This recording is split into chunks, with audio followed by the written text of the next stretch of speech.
And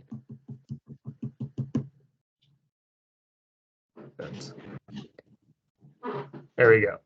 So I've got the I have the meeting recorded. Going ahead and get started. Oh, I have someone else in charge of the presentation. And yep. Welcome. This is our February. That's weird. Sorry, having a little technical difficulties. Share.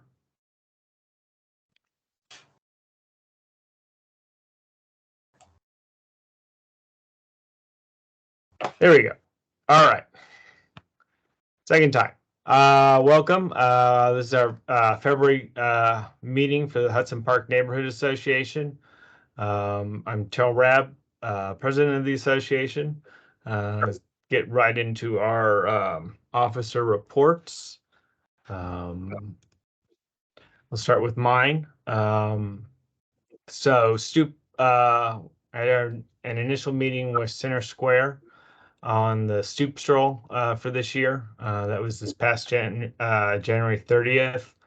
We're looking to do a similar thing to what we've done in the past with Market run by Jen Miller in Hudson J Park, as well as encouraging folks to decorate their stoops. We will not be doing any formal garden tours this year. For a number of reasons. One of which is Historic Albany Foundation will not be participating in the Stoop Stroll this year as they have in the past, and they've been able to provide event insurance for those people who do open their homes.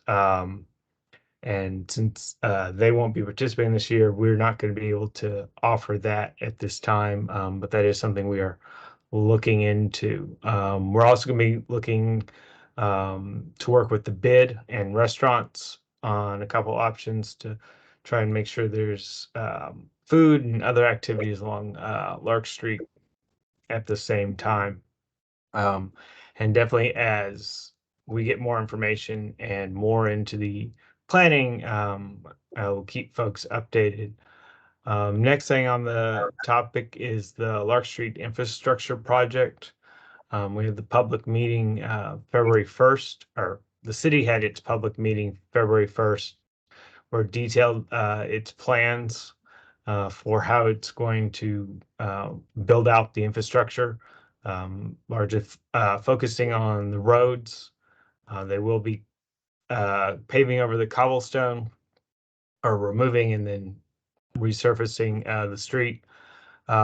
They do plan to put in textured pavement to help maintain some kind of auditory notice to drivers as they go through the intersections, as well as they're putting up lights over the intersections and adding one crosswalk at Hamilton and Lark.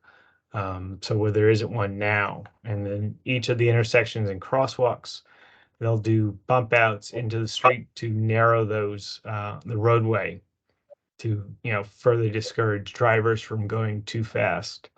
All the information is online at the City of Albany's website.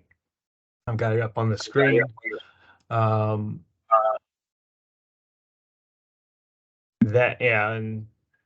so it is a infrastructure focused project. And they're not going much beyond that within any details.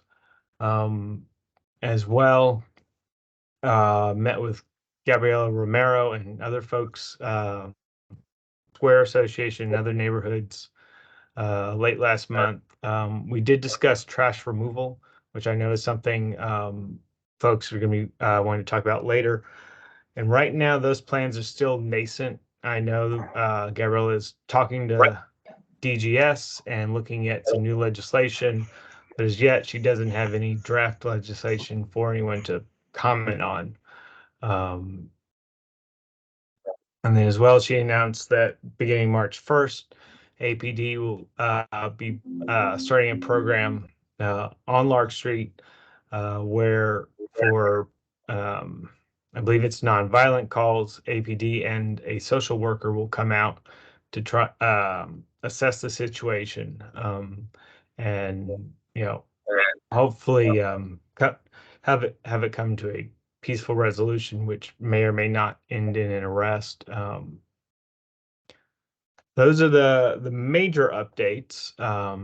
Anyone has questions, or Jeff, if you have anything you wanted to add? Yeah, so for the traffic study, there is an additional proposed mid-block crosswalk that is being that's on the plans right now. It's down by Chestnut Street, and I think folks are probably aware that there's a little bit of opposition on that right now from some of the business owners on that side of Lark Street. I know that there are ongoing discussions with those business owners and traffic engineering and the consultants. So that is something that is forthcoming. That's the public comment period is such that these are the types of issues that should be brought up. So if there are, if you have strong feelings one way or the other, the website that Terrell has is a great way to be able to voice that. What else?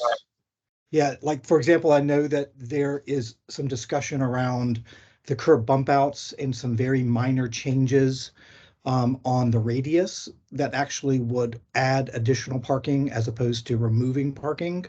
It's a really small detail, but it actually could have a fairly large impact across the entire corridor. So again, any other questions, certainly you can reach out to either one of us. Yes.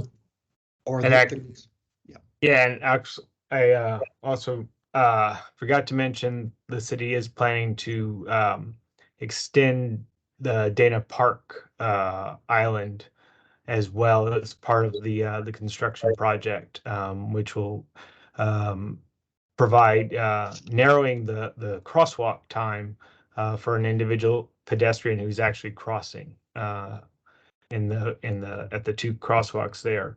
The other important thing to note is the city is planning to begin the construction project at the Madison end of Lark Street and then go to work its way towards Washington. And they are hoping to begin later this year.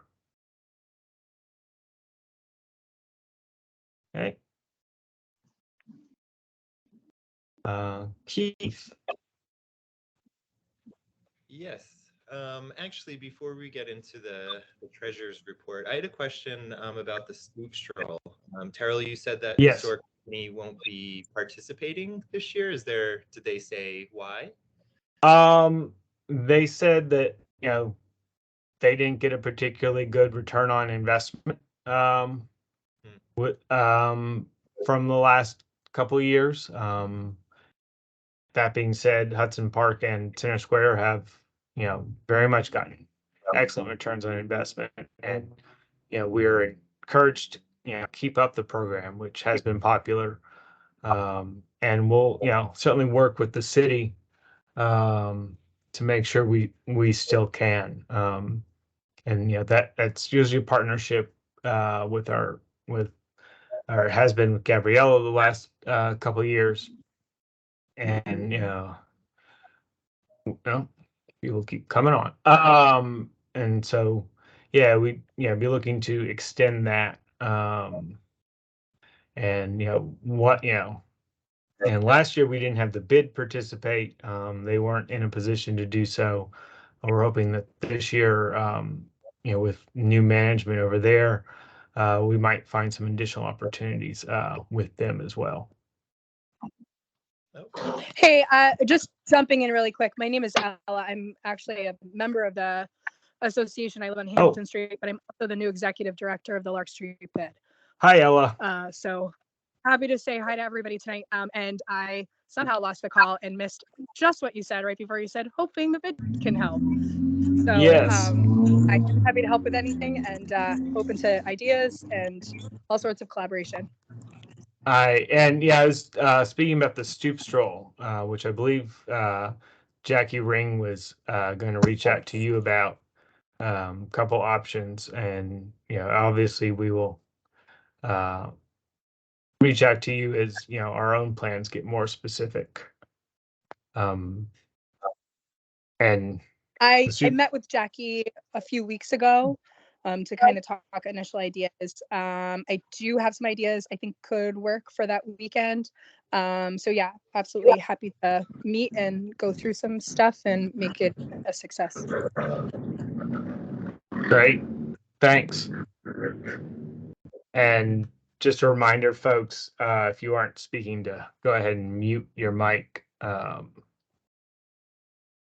Is there anything else? Well, Keith. All right. Hi, everyone. For those who don't know me, my name is Keith. I'm the treasurer of Hudson Park. So I prepare monthly a report I give to Terrell, and so he sort of compiles it down to what we see here, just sort of bottom line information.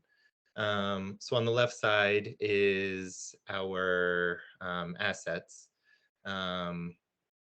And so we can see that, well, actually, yeah, Did the I top, transpose something wrong? I think so. The top three lines are what we have in the bank. So that is about 20,000 that we have in the bank. And then the revenues, that's what's missing here. We have memberships, which was $535. Most of that came through the holiday party, as people were checking in at the holiday party at Lark Hall in December. They would also renew their annual membership. And then they also, I think, the door cover charges totaled about $1,200. And so you can see on the right-hand side that the catering costs were about $1,400. So we just about broke even. So basically, we got to throw a party for almost free, which is great. We actually, I think Hudson Park had its best turnout in quite some time. We share the event with Center Square, and they just have a larger turf, so they always have a few more people. But we had a great turnout, which was great to see. We had a little bit of entertainment this year. The food and the bar had some nice selections. So if you did not go last year, I would highly recommend that you come this coming year. And so aside from the expenses of the party, just a few small expenses that we incur every month. We have a Microsoft subscription that allows us to host internal documents, also to have these meetings. We receive donations through, or memberships through PayPal, so they take a tiny cut. And then we have an annual USPS box rental. And that's really it. And so I will be filing our tax returns for 2022. They're not due until May, but I hope to do it in the next month. And so when I do that, I will be sort of tabulating all of our information for last year. So I hope at our next meeting, I can prepare sort of a comprehensive report of what happened last year that would incorporate the holiday party, the stoop stroll, and other efforts throughout the year. So hopefully next month will be a little more exciting. Always exciting, Keith.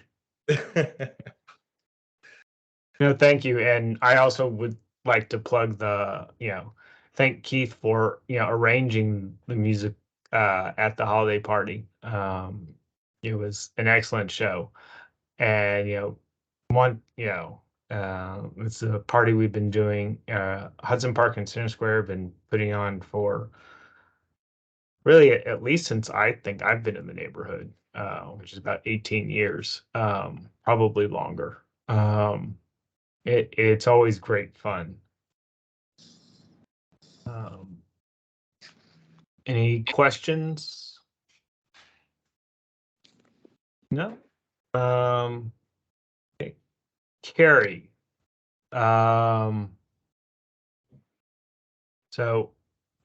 I sent out with the agenda the meeting minutes. Let me see if I can also pull those up for folks.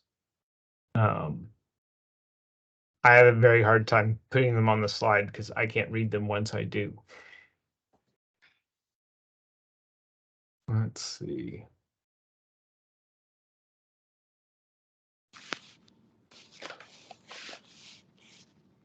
And let me make that a bit bigger for folks.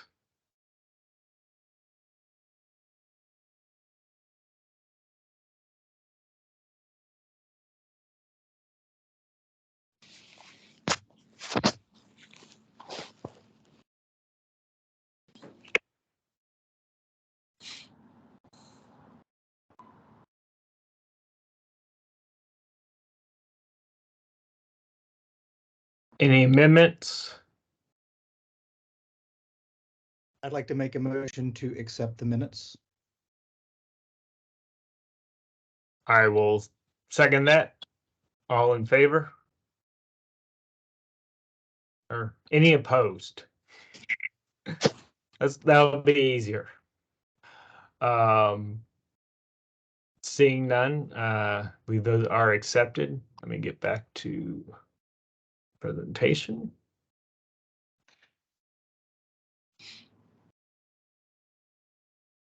There we go.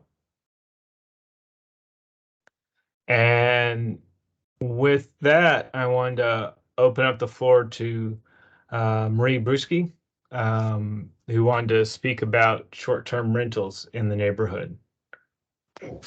Yes, you ready? Hi, everybody. So I live on Irving Street, and I'm part of a group on Irving Street that is trying to address short-term rentals on Irving Street and in the city of Albany. Let's see, I know some of you maybe. I've lived in the neighborhoods, either Madison, Chestnut, or Irving Street for about 50 years.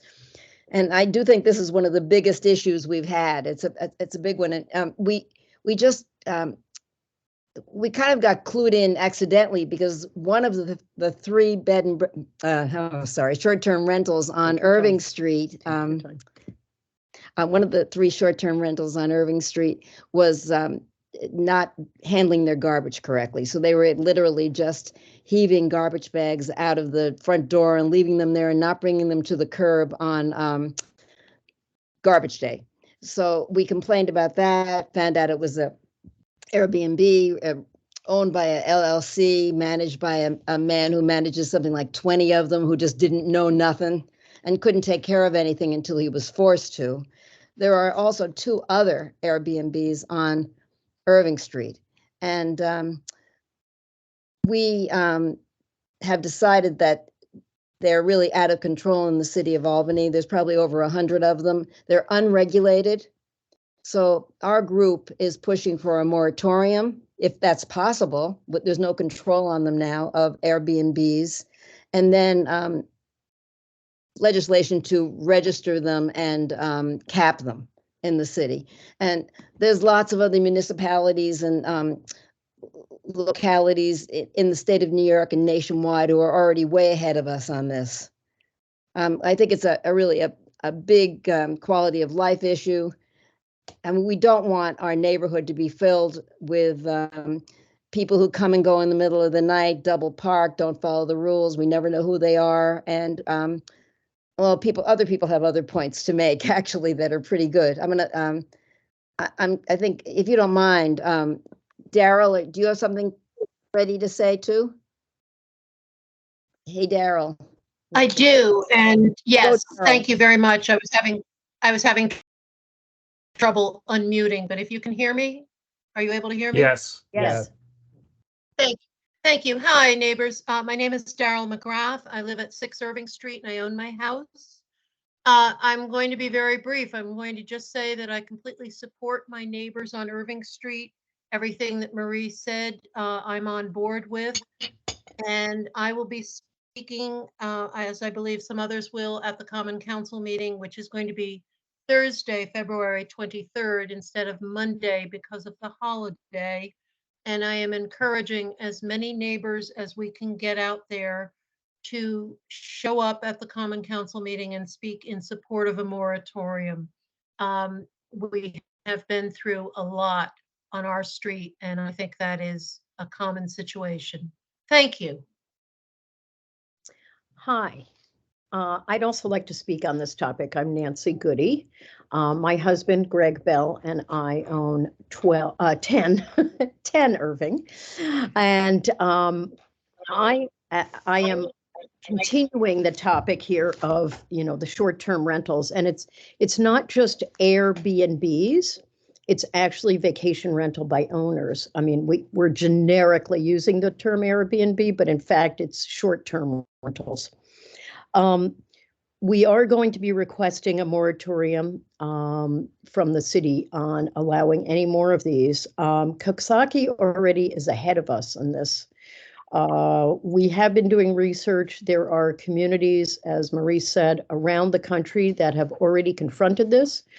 And we believe it would be helpful to have a registration process for these short-term rentals so that they can, with a high fee, so that they can be monitored and reviewed by the city, because they cost the city and us more money because they are not attended to the way a homeowner would attend to things. They are hotels, folks. And so one block of Irving Street, it's only one block long, has about 60 houses, has 3 hotels on it. And just in case you didn't know, it was news to all of us. News Channel 6 had an interview on this topic. And it turns out the misnamed Hudson Park Apartments, really confusing name, it's not a neighborhood, it's an apartment building, has a lot of Airbnbs in them, not tenants. They reduce affordable housing. We are going to go to the city council, and what I think is most disturbing is that how we see the importance of quality of life in Albany is really getting diminished by these. And they're not just in the Hudson Park neighborhood, but they tend to be in the midtown, downtown areas.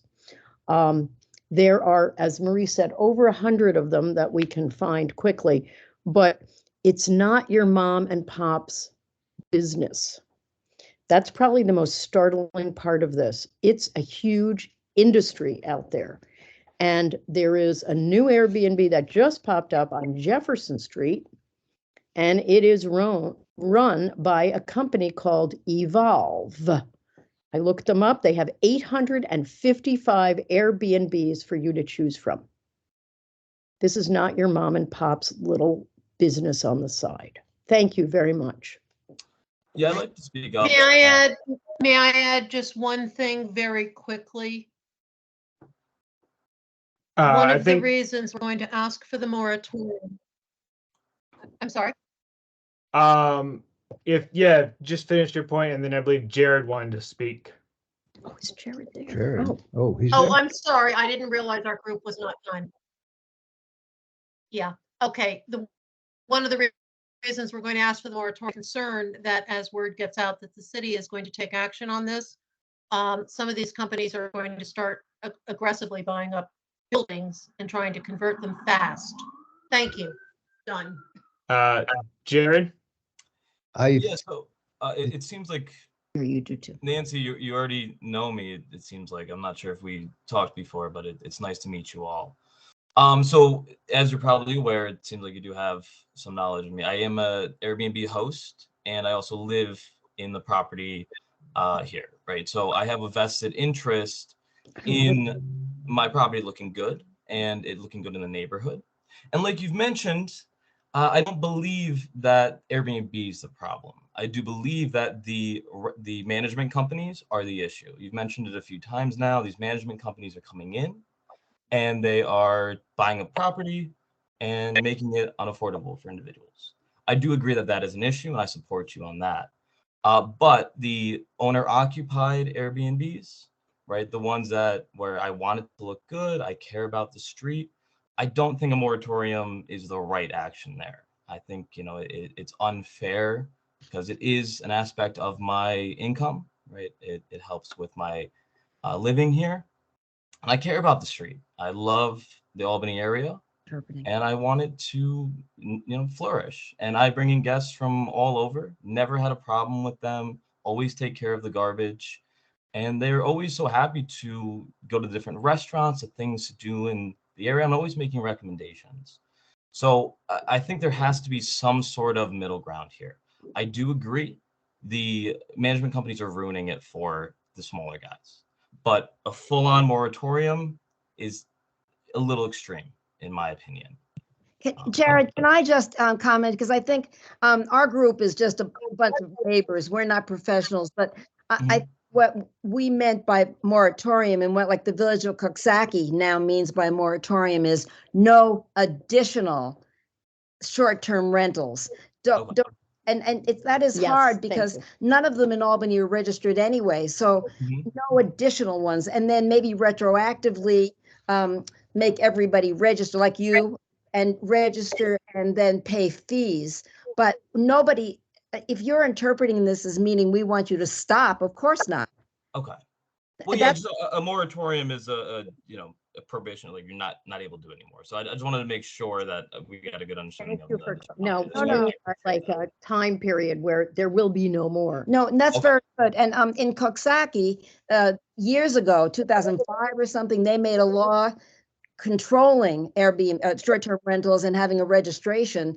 And now that Coxsackie has suddenly become very fashionable, they have a moratorium on any more Airbnbs or short-term rentals, I'm sorry, until they can revise their code. Okay. Yeah, no, I totally understand that. And I agree with you. I think it is ridiculous that there is, you know, no way to contact someone if it's a management company, you know, if there's garbage all over the street, right? We want the streets to look good. We want this area to be beautiful, right? The Hudson Park area. And it's ridiculous that people are hiding behind LLC after LLC and not able to get a hold of anyone. So I am for a registration, right? I totally agree with that. The thing I don't agree with is these high fees, which you mentioned. So if there is a way, you know, finding a way to mitigate that, if let's say they don't register or whatever it may be, they're hit with a penalty or a fine. I think that may be a good strategy there. Maybe there's a way to make a higher fee for an LLC and a lower. Maybe there's a way to do a benefit for somebody who can guarantee that they're living in the building.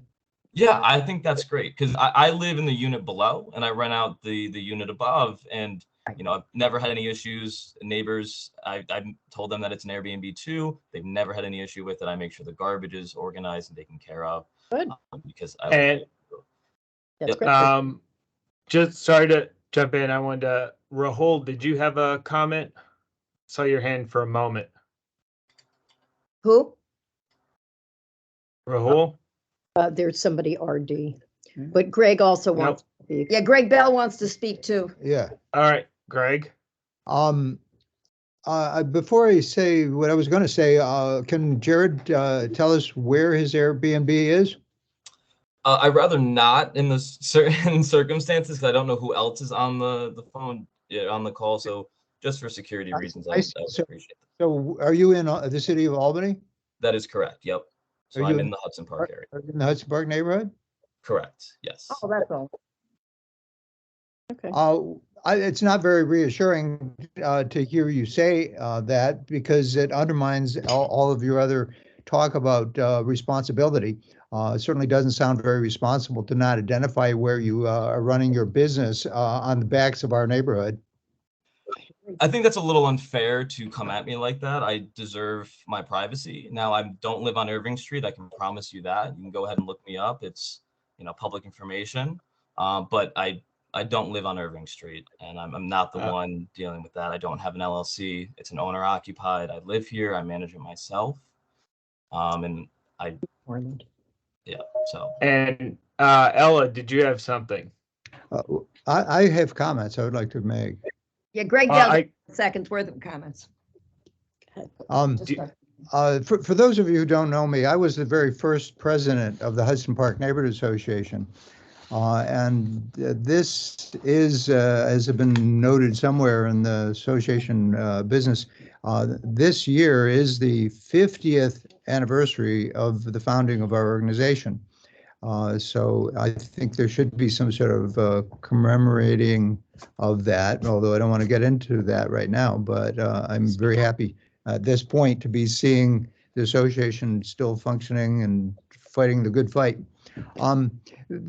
We've been learning, those of us in Irving Street who are particularly concerned about this would like to urge the association to take an actual position on a moratorium. So if people can come, I mean, what a few of my fellow neighbors have mentioned is the date of the Common Council meeting, which is Thursday, February 23rd. And we're going to be there to ask for a moratorium. But we would like the association to take a position on it. As I've mentioned, I've been in this fighting for the improvement of the Hudson Park area for 50 years.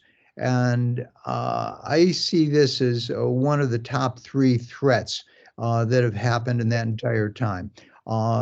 It's basically taking the value which has been created by the neighbors in them doing work on their houses, them maintaining their houses, hiring contractors, finding good tenants, doing all of these things, caring about this neighborhood. We have created the value which is in this neighborhood. 50 years ago, it was a pretty rundown place.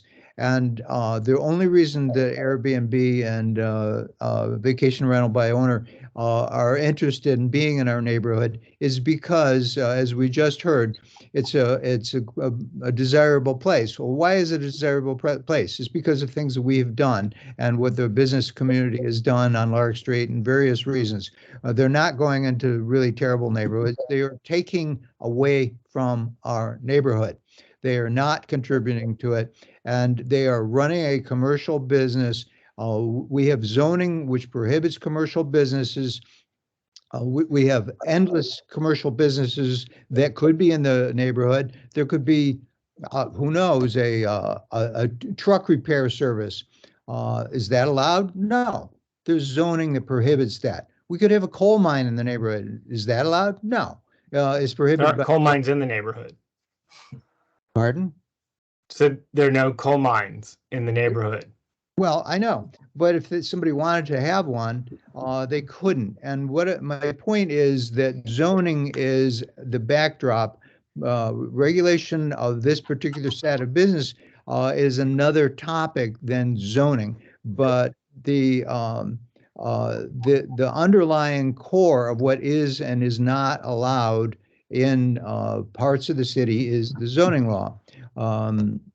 And we have to, I believe that this association has to seriously learn what is going on about the organized, high-tech, data-driven, investor-driven exploitation of our neighborhood, which is already well underway. We have, as Marie mentioned, we have 3 on Irving Street. We've got 1 on Jefferson, and then this whole bunch of them on Myrtle. We're not sure even how many. So already the infiltration is pretty big. So yes, it is nice to have tourists come and enjoy the place, but they're not contributing to the place. They are taking from the place. That's fine. You should be on Central Avenue. You should be on some other business street. So I'm going to stop you there. You know, I think you have made your point. I do want to leave room for other folks. Ella? Could I just, Ella, is it all right if I I just just speak wanted up? to- Oh, go ahead. I just think wanted to Ella's chime in. waited I- patiently. I've lived in the neighborhood for more than 12 years. I'm from the area. I'm well aware of what's happening on Irving Street. Have some good friends who are also in your group, completely support all of the problems that are happening, and finding an end to that, I think, is important. I think LLCs that own LLCs that own property in our neighborhood and are faceless and are contributing to trash and all that is very troublesome, and there's absolutely an opportunity to change that going forward. I will say this. I know Jared. I live very close to his Airbnb. It's owner occupied, much like an owner occupied property that is a multi-unit is rented out by many of us. Most of us have multi-unit homes in this neighborhood. It's part of the design of the neighborhood. I do support that folks like Jared, who are contributing, who are using their properties much like people who rent out to college students and whatnot and are taking care of the garbage and are making sure that their properties are well maintained, that are communicating to their neighbors, should be able to continue to do so. Thank you. Can I Jared? just make one more comment, if that's okay? Thank you. I appreciate that, Ella. Yeah, like I mentioned before, I do live in the unit below. I bought this house a little over a year ago, and I live here. I take care of it. I care about it. I've renovated the unit. Most of the people that stay are here for just the weekend, right? I haven't had people usually more than 5 days. And I make sure that they have a 5-star rating and have reviews from other individuals before I let them stay. It's important to me that I bring in individuals that I know will respect my house and respect the area. I definitely do not let anyone in below a 5-star rating. That's a minimum for me. And many times, almost every stay, people are asking me, where's a good place to eat? What are some things to do in the area? They're here for a weekend. They're looking to spend time with their families, and they're looking to learn about the area, right? They go to local restaurants. They bring in money from other areas to help bring up the value of the area here, right? They spend money at restaurants, at stores, right? They're not here to make a mess or ruin things. I make sure that I don't let those type of people stay. It's something that is important to me. So I appreciate you letting me speak, and I appreciate your concern as well. Just think we have to find some sort of middle ground. Jared, we're not trying to, it's Marie Bruchier, we're not trying to put you out of business. We want a cap on them, but you're already in. You're already live in your building. You're an exception. I appreciate that. We're not, we decided a long time ago we can't ban Airbnbs and short-term rentals in the city of Albany. It's beyond that. What we want is the cap and control, and we want you to pay a registration fee and get on a registration list and be accountable in that way, so that the city will know that's the business you have in your house. But our group is not going to try to put you out of business. I think I'm going to go ahead and speak for them. Thank you. You don't have to worry. You sound great. I appreciate that. And thank you. I appreciate having this conversation here. And I think it is important to continue to have these conversations because, chances are you're probably not interacting with the hosts that actually are trying to make it a better place here. It's very difficult. And I've seen the problems here. It's very difficult to get a hold of hosts that are in an LLC or a management company. Those are the ones that need regulations. Those are the ones that I think a fee or a fine should be applied to. I don't see the point in doing a fee or a fine for someone like me who's already putting so much into this neighborhood here. I do care about the neighborhood, but in that regard. But thank you. Thank you, Jared. Ella, I still see your hand up. Just want to make sure you don't have anything else. Nope, I just need to push the button. All right, thanks.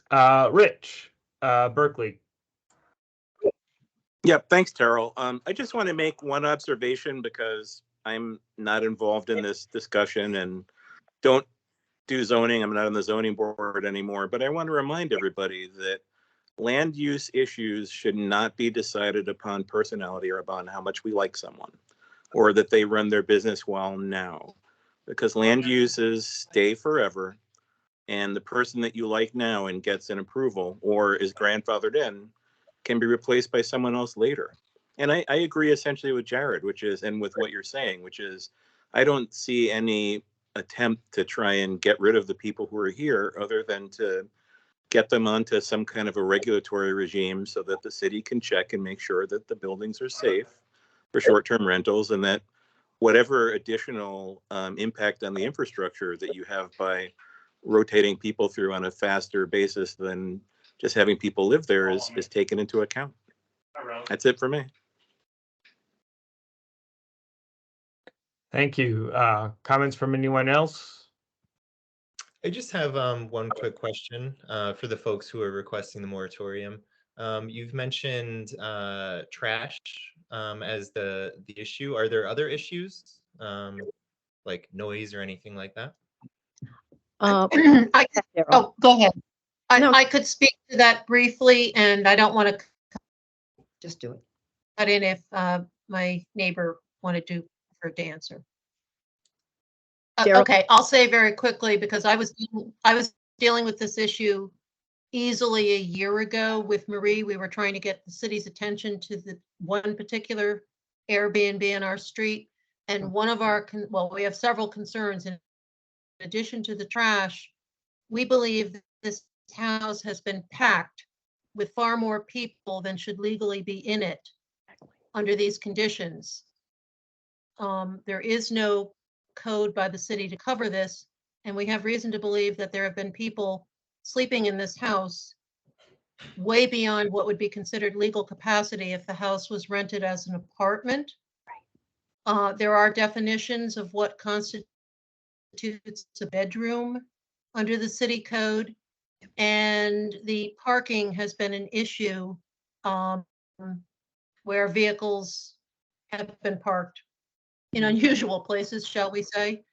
But the atmosphere of this particular building, it has appeared, quite frankly, to be operating more like a frat house at times than a properly managed business with no accountability. And can I, We've worried- Yeah, it- go it's, ahead. like I did say before, maybe there are people coming and going, late at night. There's double parking. They don't follow the people who park there don't follow the traffic rules. They park in a handicap spot. And I realize the police could take care of this, but like I keep saying, I can't like cordon off a part of the city and keep reporting garbage, reporting parking. I want the city to enforce its codes. But I think the biggest impact on the block is that we don't know the people who live in these apartments. We can't meet them. We can't get to know them. We can't have them be part of the Irving Street community, which is vital to our quality of life. Go ahead, Nancy. It's just also the whole idea of eyes on the street, understanding that it's basically, it's a hotel. It's a hotel. There are 3 hotels now on Irving Street. That's what it is. And I am sorry, Jared, you might run your ship differently, but that's now how these are run. And my concern is really that we, as city residents and taxpayers, are having to take the cover for the costs that it incurs because there's extra garbage pickups, there's extra concerns, there's extra police. I mean, all of this needs to be adequately assessed and charged for. They're not shoveling. They're not shoveling. They're not sweeping. They're not sweeping the sidewalks. They don't understand the moray and the culture of a certain neighborhood. And when you have something that is 1 block long and there are 3 hotels on it, that's a problem. Hence our request for a timed moratorium so that the city can create proper regulations for these. And yes, it's a business. And if somebody wants to buy a home and have an Airbnb, why don't they consider buying a home, a 2-family home, and renting the apartment? Because that won't bring them as much money as it will if they're renting it for the weekends where they can charge more. That's why. And I'm sorry, anyone who thinks this is a mom and pop business, it's the exception to the rule. Remember Jefferson Street and Evolve with 855 bed and breakfasts around the country. I'm sorry, but there are many concerns other than just trash. Thank you. Jared, you have your hand up? Yeah, again, this is where I think we're losing the connection here. Is one, you're fixating on maybe 1 or 2 Airbnbs in the area, it seems to be on Irving Street. Again, it's management companies that are a problem, and it's not just Airbnbs. There's management companies that own rental properties on the street I live on, and there's always garbage out. I've talked with neighbors about reaching out to the town about it. Nothing gets done, and it's a rental property. It's not a short term, nothing like that. There's tenants there. They have parties. They have people double parked. They have garbage out. Doesn't make a difference. Sometimes you just get owners, you get renters that are just that way.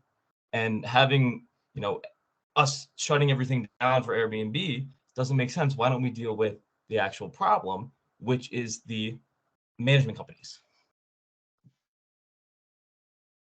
Once again, we're not trying to shut everything down. We're trying to regulate them. We want the city to know so the city can enforce its codes. And those other people you're talking about, we want the city to enforce those codes too. But let's have that conversation next month.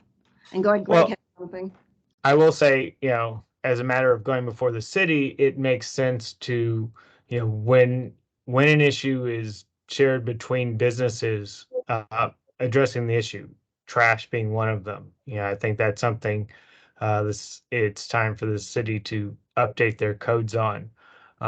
As I mean, as well as looking at the matter in a holistic view, because as Jared said, there are certainly long-term or longer term or traditional term rentals that you can have problems with individual tenants. You can have problems with individual landlords. It's a lot. There's lots of variability. So I think with that, if there's anyone else, Hand up. Yeah. Greg wants to talk. Let me just give a little bit of the larger context here. This is not about one particular guy here on this call. There are hundreds of cities around the United States which are fighting this in courts. There are a number around here, several in the Adirondacks are currently fighting it. Saratoga is fighting it. Red Hook recently installed regulations. Woodstock, Rhinebeck, and the town of Milan. New Orleans. They have all been trying to regulate. But let me just tell you about one of the most egregious examples, because we're hearing this sort of a whitewashed version of what the pretty picture is that used to be owners sharing their house. The city of New Orleans has been absolutely devastated by this company and the local so-called hosts. There are blocks in New Orleans that have catered entirely to tourists, where not a single residential house is left. Every single one of those houses is now an Airbnb. I mean, where's the limit? We have 4 right in within a block or two of Irving Street, and none of them are this mom and pop version. All of them are the corporate type. In New Orleans, it just took over the whole place, and there's been all kinds of lawsuits. One woman who is lived in a gorgeous house, side by side, what is called shotgun house, very long historic house, painted perfectly, restored by all the historic preservation guidelines that you would want. However, after she was kicked out of that because of an Airbnb buying it and displacing the local residents, she took spray paint and spray painted on the sidewalk arrows to the 2 entrance doors and said, Airbnb has at this house has displaced 5 residents. That's what we're talking about.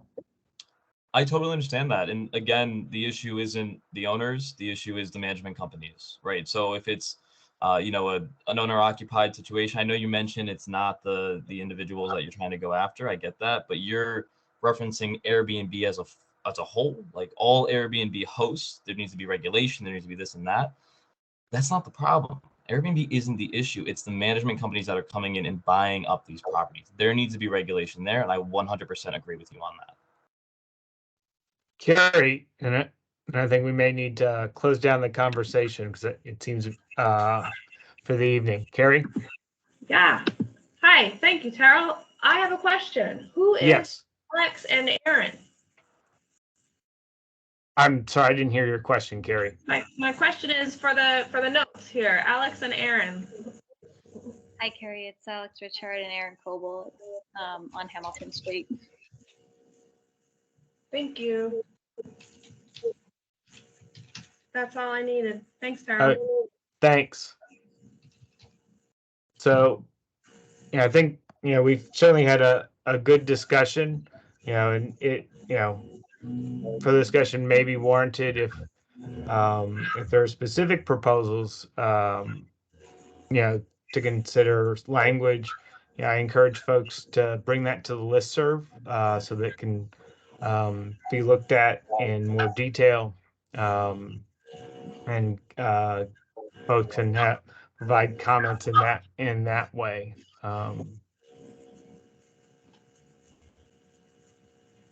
And Jeff, I saw your camera just move. I don't know if it just did that on its own, or if you had something. Nope. No. Good. All right. With that, I motion to adjourn. I second. All right. Thank you, everyone. Thank you. Thanks. Thank you. Thank you. Buddy.